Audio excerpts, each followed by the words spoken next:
എൻ്റെ അടുത്ത് ഒത്തിരി പേര് ഇത് വന്ന് ചോദിക്കുന്നതുകൊണ്ടാണ് ഞാൻ ഇങ്ങനെ ഒരു വീഡിയോ ചെയ്തത്. ഹായ്, നമസ്കാരം. ഞാൻ ഇന്ന് നിങ്ങളുടെ മുന്നിൽ വന്നിട്ടുള്ളത് ഒരു കോമൺ സബ്ജക്റ്റ് ആണ്. നോർമലി നമ്മുടെ അടുത്ത് ബ്രൈഡ്സ് വരും, ചോദിക്കുന്ന ഒരു ഡൗട്ട് അല്ലെങ്കിൽ അവർ ആവശ്യപ്പെടുന്നത്, അതായത് എനിക്ക് ക്ലീനപ്പ് മതി, ഫേഷ്യൽ വേണ്ട.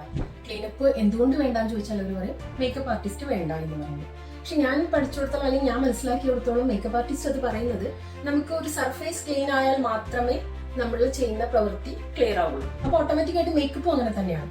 അതായത് സ്കിൻ ക്ലീൻ ആയാൽ മാത്രമേ മേക്കപ്പ് നന്നാവുള്ളൂ. പക്ഷെ ക്ലീനപ്പിൽ അത് വരുന്നുണ്ട്. പക്ഷെ അതിലുപരിയായിട്ട് ഫേഷ്യലിൽ നമുക്ക് ഒത്തിരി ഗുണങ്ങളുണ്ട്.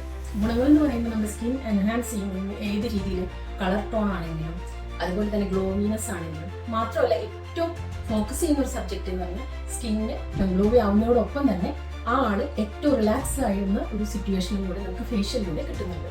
അപ്പോൾ ഒരു ബ്രൈഡ് ഒത്തിരി ഓരോരോ പ്രശ്നങ്ങളിലൂടെയൊക്കെ കഴിഞ്ഞു മീൻസ് എന്തെങ്കിലുമൊക്കെ ആയിട്ട് അവർ ഓടിയും വാങ്ങും റെസ്റ്റ്ലെസ് ആയിട്ട് വരുമ്പോൾ മാക്സിമം റിലാക്സ് കൂടെ കിട്ടുന്ന ഒരു പ്രൊസീജിയറാണ് ഫേഷ്യൽ.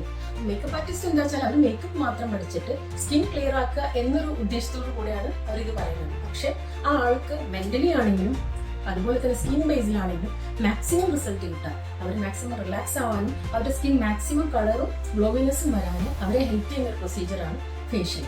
അപ്പൊ നിങ്ങൾക്ക് മനസ്സിലായിട്ടുണ്ടാവും ഇത് ക്ലീനപ്പ് എന്താണെന്നും ഫേഷ്യൽ എന്താണെന്നും. അപ്പോൾ ഫേഷ്യലിലേക്ക് പോകുന്ന കാര്യത്തിൽ നിങ്ങൾ ഒട്ടും പേടിക്കേണ്ട. നിങ്ങളുടെ മേക്കപ്പ് ആർട്ടിസ്റ്റ് അങ്ങനെ പറഞ്ഞാൽ പോലും നിങ്ങൾക്ക് വിശ്വാസമുള്ള ഏറ്റവും നല്ല സലൂണിൽ ചെന്നുകൊണ്ടും ഫേഷ്യൽ അടക്കം നിങ്ങൾ എടുക്കണമെന്നാണ് എൻ്റെ ഒരു അഭ്യർത്ഥന.